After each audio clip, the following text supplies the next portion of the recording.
یہ سچ نہیں ہے کہ لوگ بوڑھے ہونے کی وجہ سے اپنے خوابوں کا تعاقب چھوڑ دیتے ہیں، بلکہ وہ بوڑھے اس لیے ہو جاتے ہیں کہ اپنے خوابوں کا تعاقب چھوڑ دیتے ہیں۔ لوگ اچھا پڑھنے اور اچھا لکھنے کو قابل کہتے ہیں، جبکہ قابل وہ ہے جو اچھا سوچے اور اچھا بولے۔ زندگی میں بہت سے لوگ ایسے بھی ہوتے ہیں جو دعوے تو نہیں کرتے مگر بہت کچھ نبھا جاتے ہیں۔ غلطی وہی کرتا ہے جو محنت کرتا ہے۔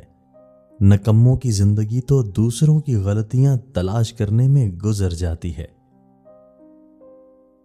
لوگ اس کاغذ کو تو سنبھال لیتے ہیں جس پر اللہ لکھا ہوتا ہے، لیکن اس دل کو توڑ دیتے ہیں جس میں اللہ بستا ہے۔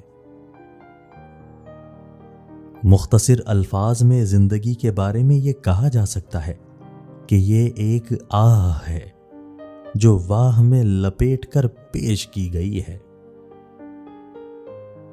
غلط فہمی اور غصے سے ہی تعلق ٹوٹتے ہیں، ورنہ گلے لگا کر کون کہتا ہے آج سے ہمارے اور تمہارے درمیان کوئی تعلق نہیں۔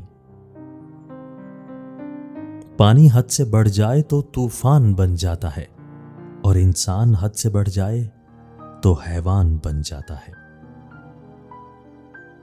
مجازی عشق گناہ نہیں ہے، بلکہ ایک راستہ ہے ٹھوکر کھا کر اللہ کے قریب ہونے کا۔